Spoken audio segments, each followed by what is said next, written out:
साठी खूप मोठं काम केलेलं होतं। त्यांनी ज्या ज्यावेळी आपल्याला आंतरवाली सराटीला जायची वेळ आली त्यावेळी तिथे पाण्याची स्टॉल असेल, नाश्त्याची सोय असेल, सर्व व्यवस्था त्यांनी मसाजोग या ठिकाणी केलेली आहे। तसेच त्यांनी फक्त मराठासाठीच काम केलेलं नाही, सर्व जाती धर्मातील सर्व बांधवांसाठी काम केलेलं आहे। काय झालं बांधवांनो, आवाजा कंपनीमध्ये मसाजोगचे कर्मचारी असलेले एक दलित बांधव तेथे वॉचमन म्हणून काम करत होते।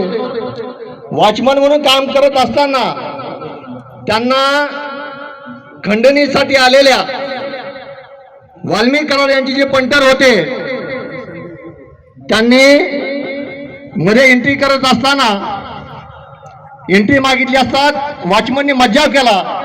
मज्जाव करत असताना त्यांनी त्याला मारहाण केली। मारहाण केल्यामुळं त्यांनी मसाजोगचे सरपंच संतोष अण्णांना फोन लावला। बंधूंनो, संतोष अण्णांची काय चूक होती? आपल्या गावातील एका दलित बांधवांना मारहाण केली म्हणून त्यांनी तेथे जाऊन सोडवासोडव केली। सोडासोड करत असताना त्या हरामखोरांनी सरपंचाच्या कानफटात मारली। सरपंचाच्या कानफटात मारल्यामुळं गावातील युवकांनी सरपंचाचा कैवार घेऊन त्यांना मारहाण केली। मारहाण करत असताना जो व्हिडिओ व्हायरल झाला त्याचा राग मनात धरून आणि स्वर्गीय संतोष अण्णा देशमुख यांच्या कामाला अडथळा म्हणून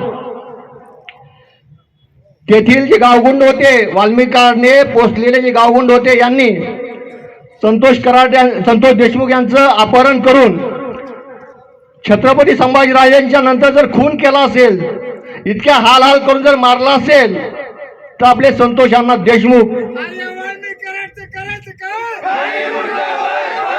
बंधूंनो, मारहाण केलेले फोटो जर बघितले सर्वांच्या डोळ्यात पाणी आल्याशिवाय राहत नाही। त्या निष्पाप जीवांचं काय पाप होतं की त्यांनी आपल्या संतोष अण्णाचा इतका निर्घृणपणे खून केला। खून करत असताना त्यांना दयामया थोडी आलेली नाही।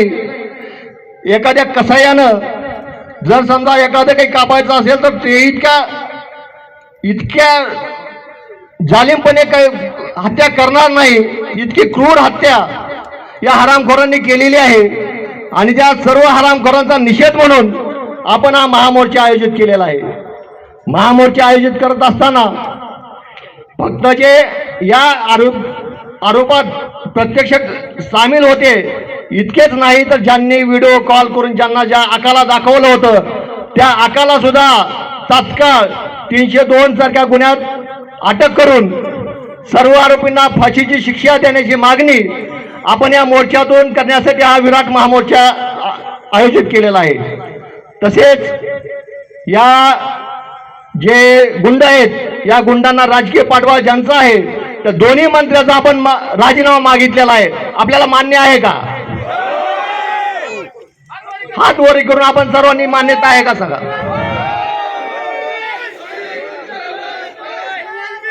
या महाराष्ट्र शासनाने पंकजा मुंडे आणि धनंजय मुंडे या दोघांचा तात्काळ राजीनामा घ्यावा।